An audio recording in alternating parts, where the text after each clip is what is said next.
마음으로 같이 은혜를 나누도록 하겠습니다. 교회 오는 사람들은 다 구원의 축복을 갖고 있죠. 근데 교회 다니는 사람들도 어렵다 합니다. 세상 살기 어렵다 하기도 하는데, 그래서 우리는 늘 질문하죠. 왜 어려울까? 예수님은 두려워하지 말라, 또 놀라지도 말라, 그런 일이 있으니까 두려워하지 말고 놀라지 말라 했겠죠. 내가 세상을 이겼다. 세상을 예수님이 이겨놓으셨기 때문에 우리 보고 두려워하지 말라. 또 사도 바울도 얘기하죠. 염려하지 마라. 평강의 하나님이 너의 마음과 생각을 지키시리라. 우리가 가지고 있는 게 뭐 별로 없다. 사도 바울이 얘기하죠. 내게 능력 주시는 자 안에서 내가 모든 걸 할 수 있다. 가나안 정복 전에 여호수아에게 얘기합니다. 넌 두려워하지 마라. 놀라지 마라. 내가 모세와 함께 했던 것처럼 너와 함께 할 것이다. 이게 우리의 메시지죠.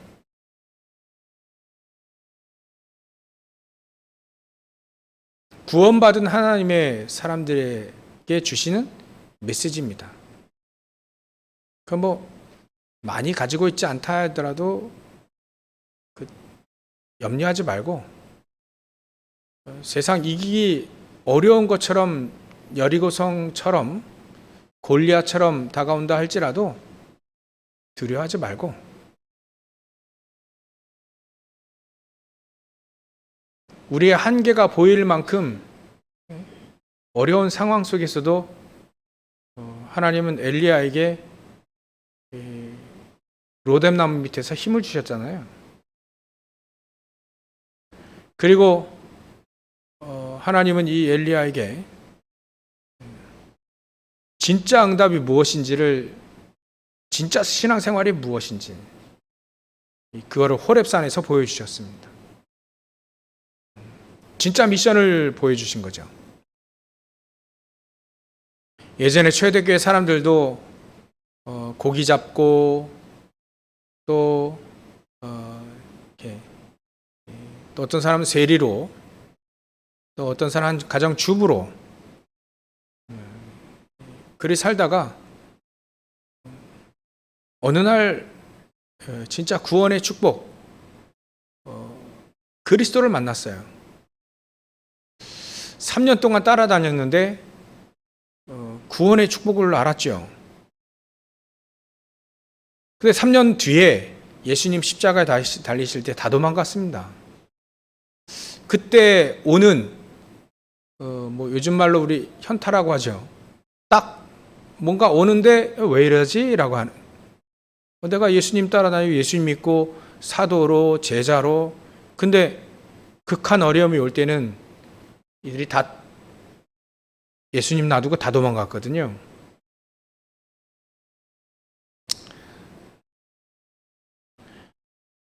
그때 예수님은 제자들에게 찾아와서 다른 말씀하지 않습니다.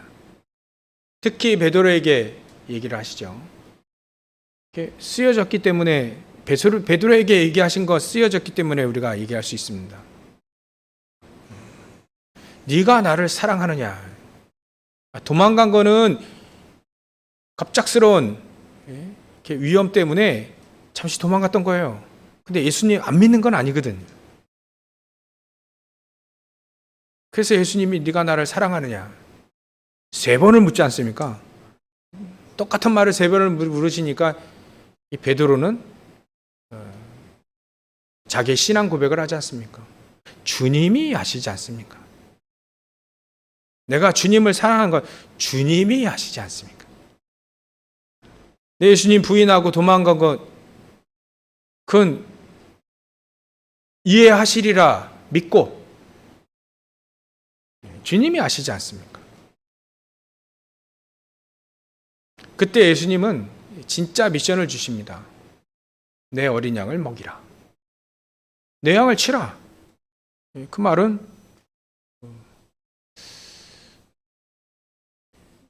성도들 잘 이렇게 케어하고 또 불신자 전도하고 그런 얘기입니다. 또 가장 귀중한 미래의 렘넌트, 어린 양. 신앙이 어린 양도 되지만 진짜 어린 양 먹이라. 렘넌트 키워라. 그 메시지입니다. 우리가 어려움 만났을 때 하나님은 오히려 진짜 메시지를 주시는 게 너무 많아요. 하나같이 가장 어려울 때 우리에게는 진짜 하나님이 보좌해 주시는 메시지가 미션이 해야 될 일을 그때 알리시는 경우가 되게 많습니다. 모세에게는 가장 어릴 때 한 3달 동안 엄마랑 같이 있었죠, 집에서. 근데 더 이상 있지 못하는 환경 때문에 이제 양자로 들어가게 됩니다.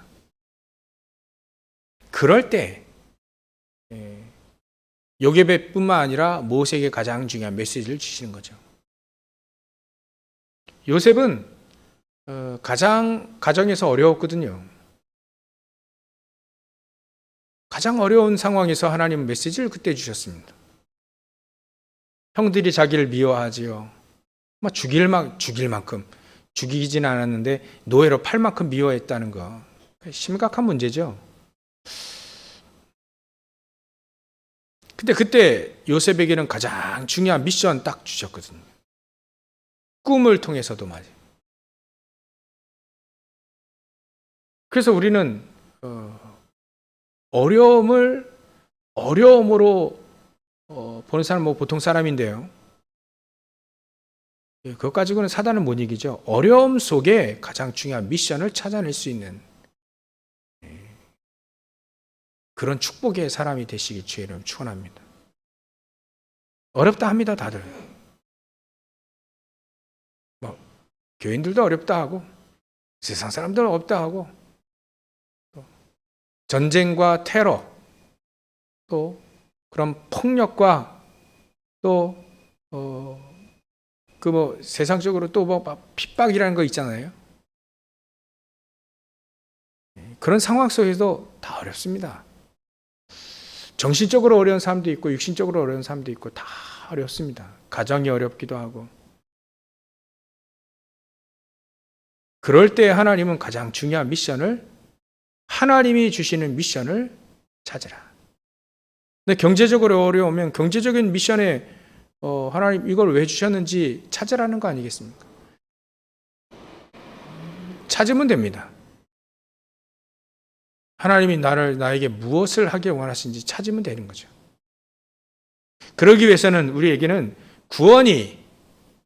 구원으로 끝나는 게 아니라 구원이 나에게 능력으로 되어져야 됩니다.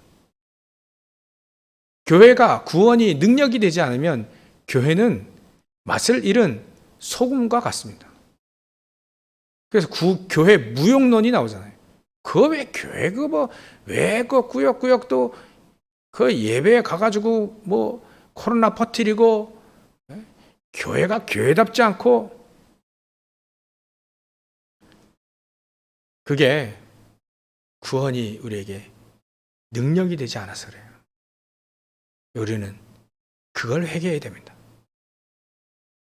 조그만 잘못 우리 회개해야 되죠. 근데 중요한 건 우리가 구원이 나의 능력이 되지 않을 때 풍성한 하나님의 은혜가 우리에게 풍성히 하나님이 준비하시는데 그거를 못 받고 못 누리고 구원의 축복을 못 누릴 때 능력으로 못 누릴 때 우리는 그때 회개해야 됩니다. 진짜 회개는.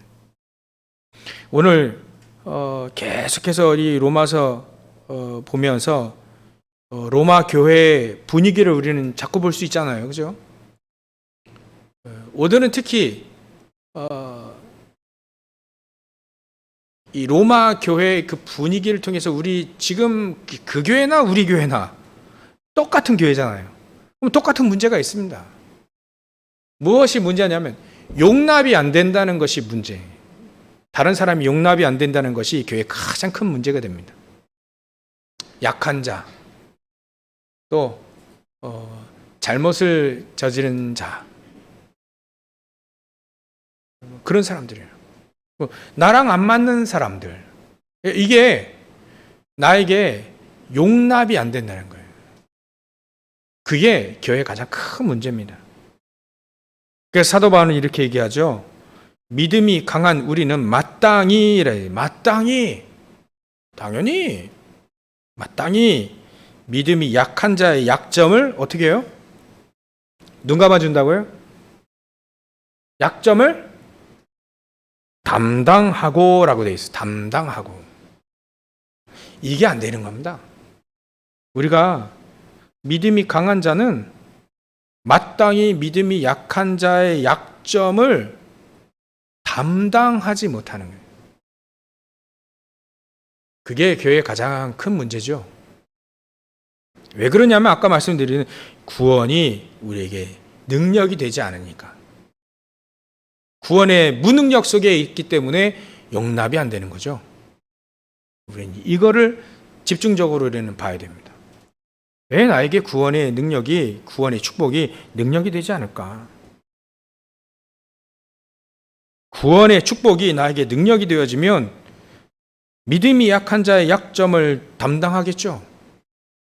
또 자기를 기쁘게 하지 않고 남을 기쁘게 할 수도 있죠. 그러면 자기도 기뻐하니까.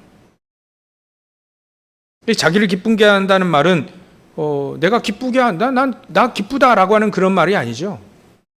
자기 중심적으로 산다는 겁니다. 자기 만족으로 산다는 거죠. 그 말을 말합니다. 나는 내 거에 침입하지 않고 나는 고상하게 살 거야. 저 약한 사람이 나에게 피해를 입지 않도록 나는 상관없고 나는 나대로 나만 기뻐하고 나만 스스로 나만 만족하고 살래 라고 하는 거죠. 그게 극단적인 개인주의 아니겠습니까? 제4차 산업혁명이 일어나고 있는데요. 가장 큰 문제가 극단적인 개인주의입니다. 나만 되면 돼. 뭐 다른 사람 상관없고.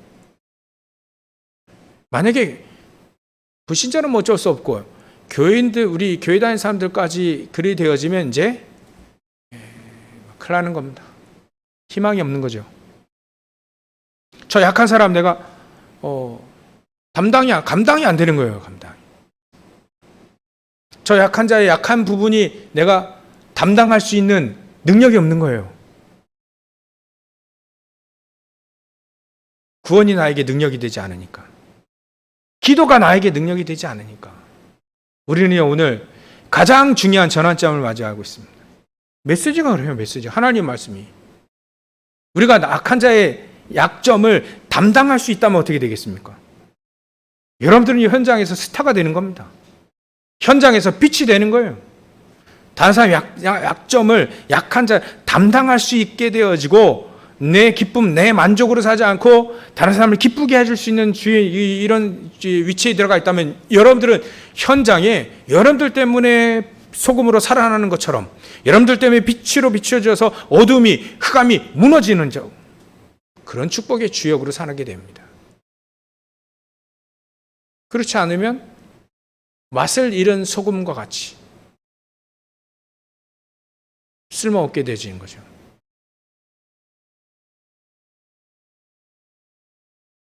하나님은 우리에게 뭐라고 얘기하시냐? 너희는 세상에 빛이다 이래요. 빛이다. 세상에 소금이다라고 얘기하는 거죠. 예수님이 이미 말씀하신 겁니다. 그래서 우리는 회복해야 됩니다. 다시 회복해야 됩니다. 구원의 축복. 이게 나에게 능력이 되어지도록 우리가 가지고 있는 거는 불신자와는 다르게 가지고 있는 건 이것밖에 없잖아요. 구원의 축복.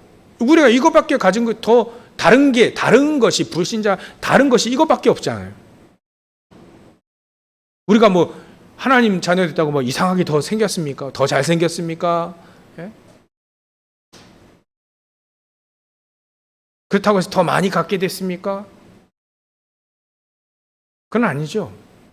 뭐 그럴 수도 있지만 보편적으로 볼 때는 그렇지 않죠.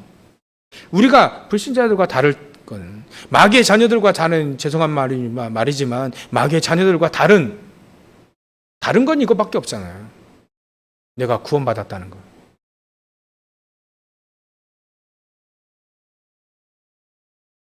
이게 말이 아니라 나에게 능력이 되어지는 구원의 축복이 나에게 능력이 되어지는 이것만 잃어버렸다 이거예요. 하나님의 사람들이 성경에 많은 하나님의 사람들이 무너지는 건 바로 이겁니다. 구원의 축복이 나에게 능력이 되어진 걸 이걸 잊어버린 거예요. 이게 능력이라고 한다는 거 아는 사람은요. 그 능력을 얻으려고 마치 값진 진주 보화가 숨겨져 있는 그 땅을 내가 살려고 나의 모든 걸 다 팔아가지고 그걸 얻는 것처럼 구원의 축복을 이게 능력이라는 거 안다면 그거를 위해서 우리는 육신적인 거를 할애를 하겠죠.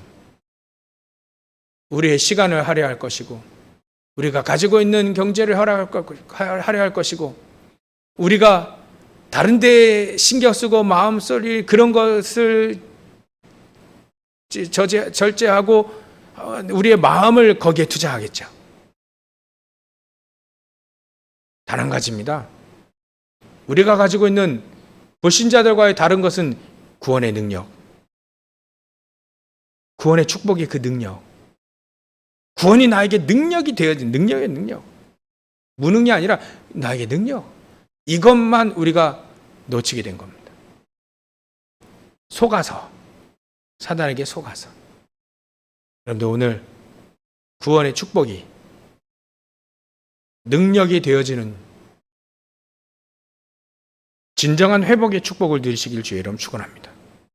우리가 구원의 축복을 가지고 있으면 첫 번째로 우리에게 주신 것이 우리의 하나님의 자녀, 구원받은 하나님의 자녀의 신부가 권세 아니겠습니까? 그렇죠?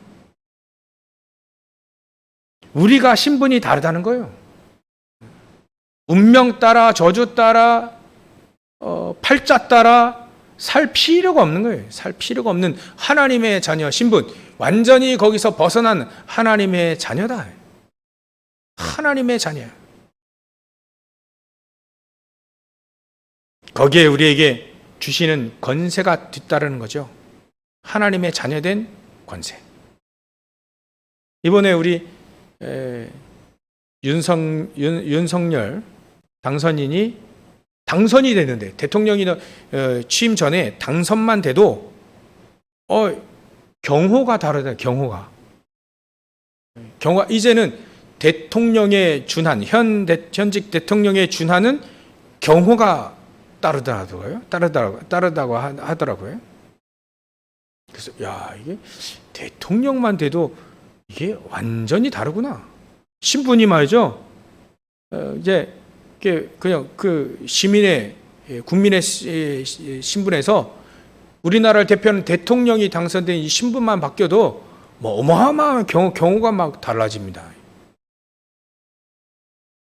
근데 말이지 우리가 하나님의 자녀인데 하나님의 자녀가 되어지면 하나님은 하나님의 자녀를 보호하기 위해서 얼마나 경호를 하실까요? 그런 걸 따져보자는 겁니다. 그게 우리에게 능력이 되지 않으면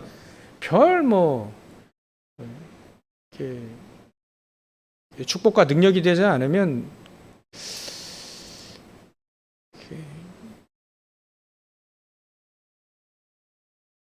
별거 아니잖아. 그러면 우리는 세상에서 사단과 싸우고 사단의 메시지를 가진 그런 사람들과도 능히 그들을 살릴 수 있을 만큼의 하나님은 힘과 능력 우리에게 주실 것인데 하나님 자녀된 신분과 권세, 이게 나에게 별 가치가 없다면, 가치 없이 여기게 되어진다면, 뭐 그럴 리는 없지만 실질적으로 나에게 능력이 되지 않는다면 우리는 어떻게 살아야 되느냐? 소망 없이 살아야 됩니다. 세상적인 소망 말고요. 지금 사도 바울이 9절부터 13절까지 무엇만 얘기했냐면 열방이란 단어를 계속 성경을 인용하면서 열방, 이방인들을 구하야 되는 열방, 이거는 우리와 상관없는 얘기가 되는 겁니다. 하나님은 모든 축복을 다 하나님의 자녀된 신부가 권세 속에, 구원의 축복 속에 우리에게 다 넣어주셨는데, 이것을 우리가 능력으로 누리는 이것을 우리는 회복해야 됩니다. 그렇지 않으면 맛을 잃은 소금과 같다. 빛을 내지 못하는 등대와 같다. 그래서 우리는 구원의 축복을 다시 한번 확인해 봐야 됩니다. 구원의 축복이 나에게 능력이 되어지는지, 그 말은 내 앞에 저주 재앙이 무너지고 있는지, 내 앞에 사단이 무릎 꿇게 되어지는지, 내 앞에 생명의 역사들이 계속 일어나고 있는지, 그거를 확인해 보면 되는 거죠. 하나님은 저와 여러분들을 부르셔서 요 세 가지 하기를 원하십니다. 여러분들 통해서 저주 재앙이 무너지게 해요. 여러분들 현장을, 여러분들 통해서 사단이 계속 결박되어지는 걸 원하시는 거예요. 다 속고 있잖아요. 불신자들 다 사단에게 속고 있지 않습니까?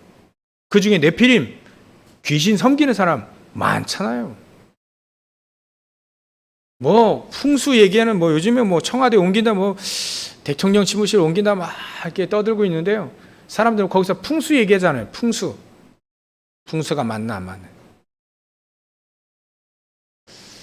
그런 거에 얽매여 있는 사람들이 너무나도 많지 않습니까? 하나님 안에서는 그 뭐 별 문제가 아닌데 모르니까 다 속고 있잖아요. 사단이 쳐오는 함정과 틀, 올무, 그게 다 속고 있다고 보면 됩니다. 미신으로, 점술과 굿, 뭐 이런 걸로요. 제사, 뭐 이런 걸로요. 다 속고 있잖아요. 거기에 우리가 구원의 축복이 능력이 되지 않으면 그들을 살릴 수 없다. 거기서 빼낼 수가 없는 거죠. 그래서 하나님 우리에게 구원은 단순한 내가 구원받았다는 그런 표식이 아닌 우리에게 능력이 되어지기 원하시는 거예요. 능력. 구원의 무능이 아닌 구원의 능력. 거기에 하나님은 동원하실 모든 축복들을 다 동원하신 거죠. 주의 성령께서 우리와 함께 하시고, 또 심부름꾼이 천국과 천사들을 동원시키시는까지. 그래서 우리는 외로울 수가 없습니다. 주의 성령께서 우리와 함께 하시고, 천사들이 안 보이지만 우리와 함께 하기 때문에 우리는 외롭다는 것은 사치입니다. 저 여러분들이 구원의 축복의 그 능력을 회복하도록 하나님은 오늘도 이 언약을 붙잡고 구원의 축복을 능력으로 회복하기를 원하십니다. 그래서 우리는 참고로 구원을 이렇게 우리가 확신을 가지고 있다는 것은 좀 다른 거잖아요. 교회 다닌 것과 구원의 확신은 다른 겁니다. 우리가 구원의 확신을 가지고 있다는 그 자체는 놀라운 거죠. 당연히 저주 재앙이 무너질 거고 흑암이 무너질 거고요. 구원의 확신을 가지고 있지 않다면 우리는 참고적으로 생각해 봐야 됩니다.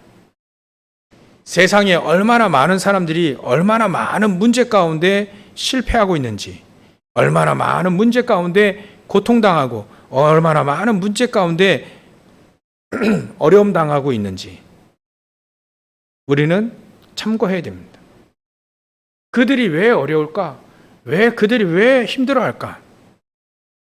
왜 우리 하나님의 사람들도 힘들고 어렵다고 할까? 우리는 참고해 봐야 됩니다. 그거를 하나님이 불교에다가 그 책임을 지어준 게 아니에요.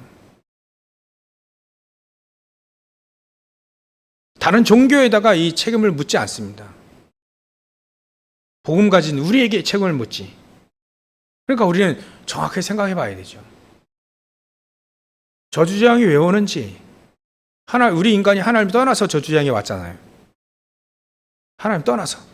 그렇다면 우리는 하나님 만난 하나님의 자녀로서 마땅히 다른 사람들의 약점을 담당해야 되지 않겠습니까? 구원의 축복이 나에게 능력이 되어지면 다른 사람의 약점을 담당해야 된다. 이거는 축복으로 담당해야 된다. 많은 사람들이 이 영적 문제가 해결되지 않아가지고요, 헤매고 있습니다. 그래서 다른 걸 뭔가를 자꾸 열심히 합니다. 영적 문제 해결해 보려고요. 막 돈을 막 버는 성공적으로 가는 사람이 있고요. 지식을 많이 쌓으려고 그 하다 보면 내 숨어 있는 이 영적인 문제가 해결될까 봐 종교도 가져봅니다. 특별한 취미도 가져봅니다. 타락에도 빠져보기도 합니다. 또 고상한 것에 빠지기도 합니다. 근데 그것 가지고 영적 문제 해결되지 않잖아요. 그래서 교회에 오는 사람들은요, 반드시 이 영적 문제를 알고 있습니다. 영적 문제를 만났거나, 또 영적 문제를 봤거나, 또 영적 문제를 깨달았거나, 또 영적 문제를 심하게 갖고 있거나, 교회가 그래서 이 영적 문제 해결하는 정확한 복음을 얘기를 해줘야 됩니다. 그래서 아침에 우리 렘넌트에 얘기했습니다. 왜 이사야 7장 14절에 처녀가 잉태하여 아들을 낳을 것이 그 이름을 임마누엘 했는지 아냐? 왜 처녀가 처녀가 어떻게 해야 잉태를 할 수 있습니까? 할 수가 없죠. 남자를 알지 못하는데. 근데 왜 처녀가 잉태하여 아들을 낳을 거예요? 천주교에서는 여자라고 얘기합니다. 여자가 잉태하여 아들을 낳을 것이니. 아니, 처녀가 어떻게 잉태하냐? 여자가, 그래서 여자로 바꿔버렸어요. 그래서 정확한 복음이 전달될 수가 없습니다. 왜 처녀가 되어야 되는지를 분명히 하나님은 분명히 처녀가 잉태하여 아들을 낳을 것이니 분명히 이렇게 얘기하셨는데 왜 그걸 바꿨는지, 그래서 사람들의 영적 문제가 심각하게 됐는지 우리는 그걸 얘기해 줘야 됩니다. 왜 처녀가 잉태하여 아들을 낳아야 될 것인지. 남자의 후손 가지고는 되지 않는다는 말입니다. 여자의 후손이어야만 되는 거죠. 그래야 그 앞에 사단이 무너지는 겁니다. 여자의 후손? 이거 아니면 안 되는 거예요. 처녀가 잉태하지 않으면 죄를 가지고 있는 남자의 후손은 안 된다는 겁니다. 아담의 후손은 안 된다는 거예요. 여자의 후손이어야만 되는 겁니다. 그래야 그 앞에 저주 재앙이 무너지고 그 앞에 사단이 무릎 꿇게 되는 거죠. 이런 오직의 복음이 아니면 종교 가지고 영적 문제 해결될 수 있습니까? 과학 가지고 영적 문제 해결될 수 있습니까? 도덕 가지고 영적 문제 해결될 수 있습니까? 해결될 수 없잖아요. 어떻게 우리 영적 문제가 종교 가지고 해결될 수 있냐 이거예요. 과학 가지고 되지 않는 겁니다. 그래서 앞으로 영적 문제가 심각해질 거라 얘기하지 않습니까? 교회가 오직의 복음을 얘기하지 않으니, 오직의 복음이 아니니까 다른 사람의 약점을 담당할 수도 없고 담당할 필요도 없다는 생각을 늘 갖고 있는 거죠. 나만 잘 되면 되니까. 극단적인 개인주의에 빠지게 되는 겁니다. 이런 시대 상황 속에 하나님은 저와 여러분들 부르셨다는 거예요. 저와 여러분들을 불렀다는 겁니다. 이게 교회입니다. 우리 교회. 그렇다면 여러분들이 중요한 분이겠어요? 아니겠어요? 하나님 보시기에 여러분들이 중요한 분일까요? 아니면 그냥 대충 쓰다 버리는 그런 그릇과 같은 대충 인생이 되겠습니까? 하나님 보시기에는 시대를 살릴 가장 중요한 사람이다라고 하나님은 원하신 자를 부르신 겁니다. 이 메시지를 듣고 계시잖아요. 오직에 그리스도 아니면 안 된다는 메시지를 지금 듣고 계시는 여러분들, 하나님 보시기에 얼마나 소중하냐 이거예요. 내가 나를 소중하게 여기지 않다. 하나님이 나를 소중하게 여긴다면 그건 얘기가 다른 거죠. 하나님이 여러분들 이런 시대적인 영적인 심각한 문제 속에 오직의 복음이 안 된다고, 오직의 복음이 아니면 안 된다라고 하는 메시지를 듣고 계시고, 하나님이 구원의 축복이 우리에게 능력이 되어져야 된다는 메시지를 듣고 있는 여러분들이 하나님을 얼마나 소중하게 여기시냐 이겁니다. 여러분들이 데리고 있는 그 렘넌트들이 미래를 살릴 아이라면 얼마나 소중한지를 여러분 자신을 아셔야 되는 거예요. 내가 나를 제일 잘 몰라요. 얼마나 소중한지, 얼마나 그만큼 또 어깨가 무거운지, 예수님이 지어지는 이 짐이 얼마나 무겁고, 얼마나 무겁다는 것은 질 수 없다는 얘기가 아니고 얼마나 소중하다는 그 부분이 많이 포함되어 있는 겁니다. 여러분들 아니면 시대를 살릴 수 없는데, 그냥 여러분들 기분 좋게 하기 위해서 말하는 얘기가 아닙니다. 여러분들 통해서 일어나는 그 렘넌트가 시대를 살릴 것인데 얼마나 소중하냐. 모세를 살린, 자기 아들을 살린 거지만요, 요게벳이 얼마나 중요한 일을 했는지 나중에 알겠죠. 그 모세가 이스라엘 민족 전체를 해방시키잖아요. 복음의 능력 가지고, 구원의 능력 가지고. 여러분들, 우리는 이걸 알아야 됩니다. 너무 소중한 거. 우리가 가지고 있는 복음, 우리가 가지고 있는 구원의 축복이 얼마나 우리에게 능력이 되어지고 얼마나 소중한지를 우리가 알아야 됩니다. 그 첫 번째 우리가 알아야 됩니다. 구원받은 하나님의 자녀는 신부가 권세가 얼마나 놀라운지, 세상을 살리고 사단을 무너뜨릴 만큼의 하나님의 신부가 권세를 우리에게 주셨다는 거예요. 그렇다면 우리는 1절에 약점을 담당할 수 있다.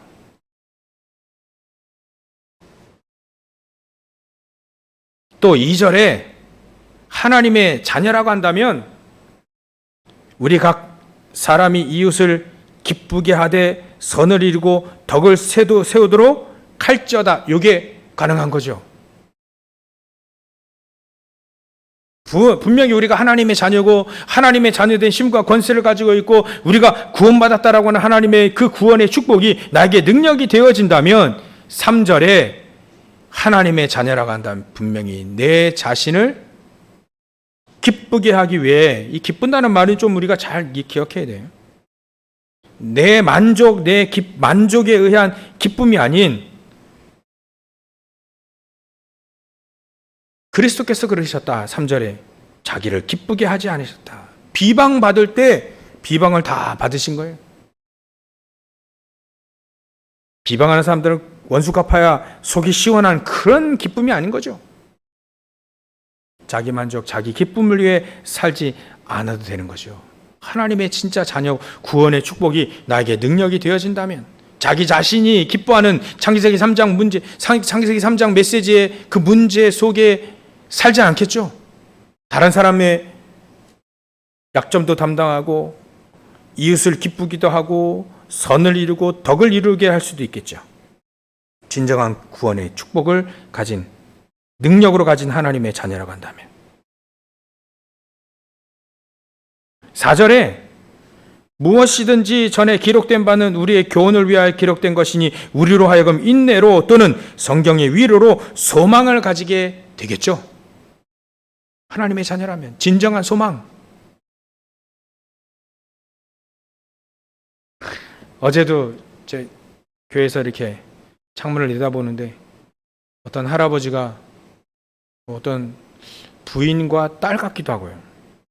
거의 부축해가지고 거의 간신히 요 한의원이 있으니까 병원이 근처에 여기 한의원 오시더라고요. 야, 나이가 들고 힘이 없어지면 저러게 되는구나. 이분이 풍을 맞았는지 아니면 이게 몸이 안 움직이는지 거의 이게 엎혀서 와요. 그리고 또 여기서 원장님 또 이렇게 뭐 했겠죠. 치유하고 또 원장님 그 부인이 같이 간호사로 계셔요. 여기 밑에. 그 부인이 차를 태워서 이렇게 바래다 주시더라고요. 또. 야, 나이가 들고 힘이 없으면 저리 되는구나. 여러분들 건강하셨으니까 두 발로 다 이렇게 건강하게 오셨죠. 우리도 그럴 날이 오잖아요. 우리 인생, 어제도 금요일도 말씀드렸는데 또 한 분이 이렇게 다 지나가시는 거 보고, 야, 무엇을 위해 살까 저분은, 그런 생각이 든 적이 있어요. 우리는 무엇을 위해 살아야 됩니까? 소망이 없는 인생이 되어야 되겠습니까? 분명히 4절에 그렇게 되어 있는데, 우리로 하여금 인내로 또는 성경의 위로로 소망을 가지게 함이라. 무슨 소망입니까? 우리의 소망 속에 열방이란 단어를 빼놓으면 우리는 소망을 잃어버린 겁니다. 사도 바울도 열방을 위해 산 사람입니다. 하나님의 사람 전부 다 열방을 위해 사는 사람입니다. 열방을 구원하기 위해서. 우리의 인생이 힘이 없고 능력이 없더라도 열방을 위해 소망을 가진 사람이, 그 인생은 하나님의 자녀라고 하면 그런 소망을 가질 수 있겠죠. 그런 소망을 가지고 승리하시길 바랍니다. 그렇다면 6절에 이래 되죠. 한 마음 한 입으로 하나님을 찬양하는, 하나님께 영광 돌리는 인생이 되겠죠. 하나님의 진정한 자녀라면, 구원의 축복이 나에게 능력이 되어진다면 한 마음과 한 입으로 하나님 곧 우리 주 예수 그리스도의 아버지께 영광을 돌리게 되겠죠. 하나님의 영광. 야, 당신 보니까 정말 하나님 믿는 것 같다. 그게 하나님 영광 받으시는 거 아닙니까? 한 목소리로, 한 입으로, 한 마음으로 우리는 하나님의 영광을 위해 살 수 있게 되어집니다. 만약에 우리가 구원이 나에게, 축복이 나에게 능력이 되어지고 나의 하나님 자녀된 신부가 권세를 가지고 있다면 반드시 소망을 위해, 열방에 대한 소망을 가지고 살 수 있을 뿐만 아니라 우리는 한 마음과 한 목소리로 하나님께 영광 돌리는 하나, 완네스의 축복을 누리게 되어지는 겁니다. 그렇다고 한다면 7절에 용납할 수도 있겠죠.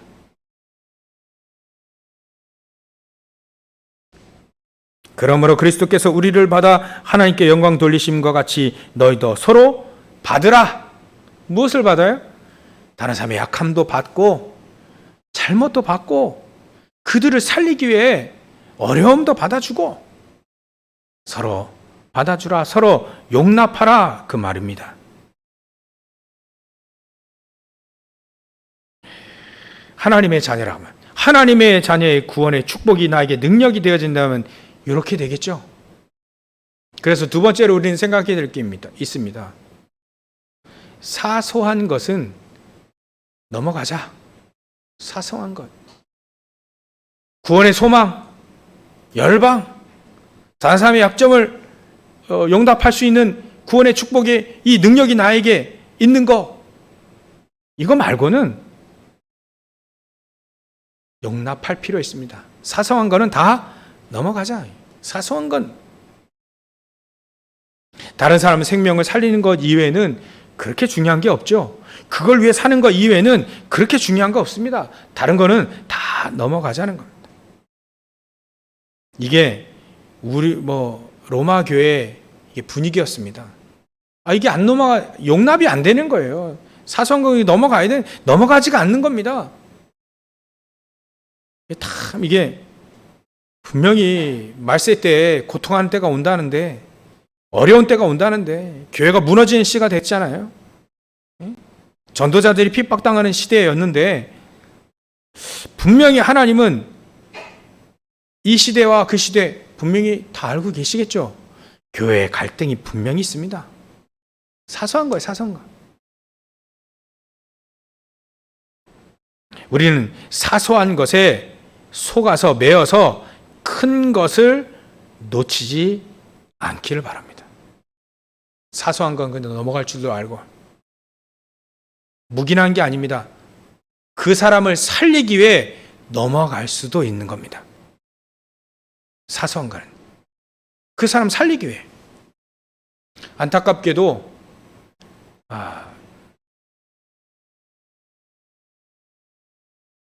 하나님의 사람들이 이렇게 넘어지는 경우가 있죠. 죄를 지어서. 그래서 한 교회 목사님이 성폭력으로 인해서 목사 면직을 당한 경우가 있었습니다. 우리 노예에 있었는데요. 그래서 지난주 월요일 날 긴급 노예에 세워져 가지고 그 목사를 면직시켜 버렸어요. 물론 그래야 되겠죠. 물론 죄를 범했으니까 목사로서 목사 일을 감당할 수 없기 때문에 면직시켜야 되겠죠. 또 성폭행을 당한 그분이 면직시키라 하니까 면직시켰죠. 물론 잘한 겁니다. 근데 한 가지 생각해 봐야 될 게 있어요. 그 두 사람을 살리기 위해서는 우리는 어떻게 해야 될까? 성폭행을 가한 자와 또 당한 자 두 면직시키면 당한 자는 치유받을까요? 마음은 시원하겠지만 당했으니까 그거에 대한 대가를 치러야 되니까. 그 사건을 보고요, 저도 생각 많이 해봤습니다. 당연히 우리는 그렇게 해야 되겠죠. 근데 이분들이 다시 회복될 수 있는 길은 무엇일까? 우리가 회복될 수 있는 길은 무엇일까를 생각해 봤어요. 뭘까요? 우리가 다른 사람이 잘못을 정죄할 수 있잖아요. 재판 걸어서 면직도 시키고 제명도 시키고 할 수 있잖아요.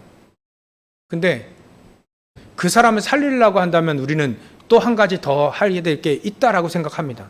그것뿐만 아니라 다시 돌아올 수 있는 길을 열어줄 수 있는 그런 것도 있어야 되겠죠.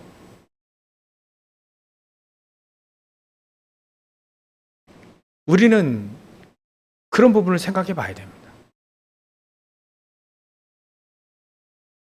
다시 돌아올 수 있고 다시 회복할 수 있고 다시 살아날 수 있는 기회를 하나님이 우리에게 주셨잖아요. 그리스도로 주셨지 않습니까? 영원히 형벌과 죄와 저주 가운데 살아야 될 우리가 다시 회복할 수 있는 기회를 우리에게 주셨지 않습니까? 언제든지 하나님은 예수님을 난 모른다라고 부인했던 이 베드로에게 다시 돌아올 수 있는 기회를 주셨잖아요. 우리도 다시 돌아올 수 있는 기회 하나님이 주시잖아요. 우리도 줘야 되지 않느냐, 그런 생각을 해봤습니다.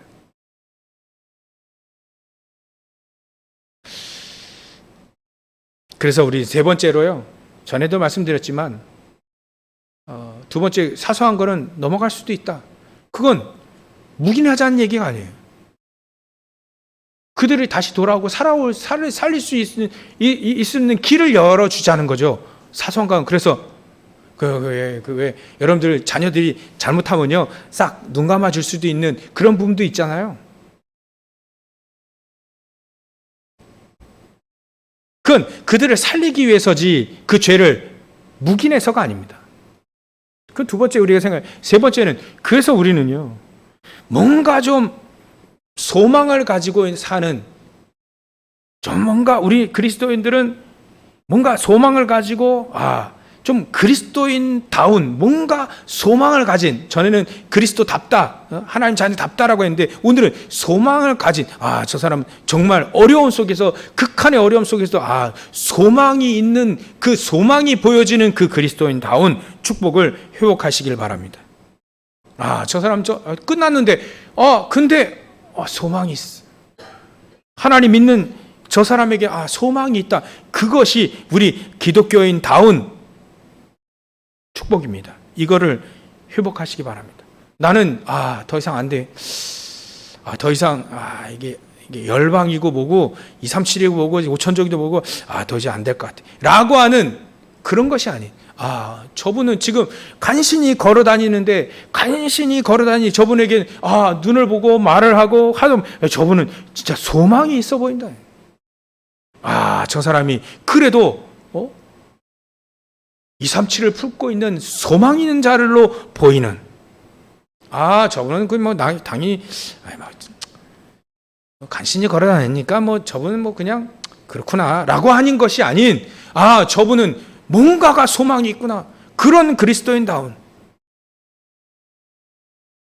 그런 축복을 회복하시길 주의 이름으로 축원합니다. 그렇다면 우리는 결론적으로 생각해 봐야 되겠죠. 우리의 그릇을 생각해 볼 필요가 있습니다. 우리가 뭔가를 선택을 할 때, 결정을 할 때 우리의 그릇, 어떤 그릇이어야 되느냐? 깨끗한 그릇이면 좋겠죠. 넓은 그릇이면 좋겠죠.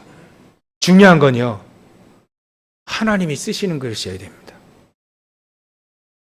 거기에는 깨끗하고 큰 그릇도 포함되겠죠. 작은 그릇도 포함되겠죠. 그러나 중요한 건 하나님이 쓰실 수 있을 만큼의, 쓰시길 원하시는 그릇이 되어야 되는 거예요. 그렇다면 불필요한 건 다 버려버리는 게 좋죠. 이걸 물그릇으로 쓰려면요, 이게 값진 것인지 싼 것인지 상관이 없습니다. 사실은 이 안에 물을 담을 수 있을 만큼만 되어지면 되는 거죠. 우리 안에 그리스도가 있습니다. 우리 안에 하나님의 놀라운 축복이 다 있습니다. 그거를 담고 이 그릇이 하나님께 쓰임받을 수만 있으면 되는 겁니다. 그게 우리의 그릇입니다. 그렇다면 우리는 선택을 어떻게 해야 됩니까? 하나님을 위한 하나님의 것을 선택하면 되죠. 그것이 한 단어로 열방입니다. 열방을 선택할 수 있는 그릇만 되어지면 되는 거죠. 237을 생각한 모든 사람들은 성경이 다 쓰임받았어요. 그렇다면 우리는 이 열방, 이 단어라고 하는 그거를 선택할 수 있는, 그것을 딱 품고 있는 그릇이면 되지 않겠어요? 깨끗하면 더 좋고요, 크면 더 좋습니다. 그러나 하나님이 쓰시는 가장 중요한 언약을 붙잡고 있는 그 그릇이면 되겠죠.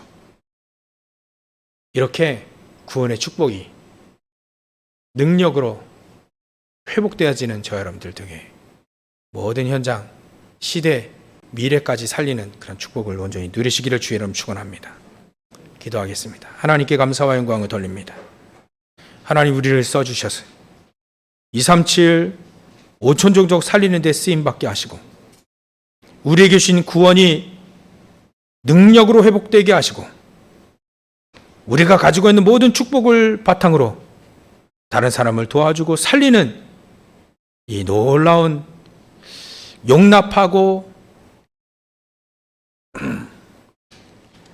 또 그들을 품을 수 있는 죄를 낼 수 있도록 성령께서 역사하시고 축복하여 주시옵소서.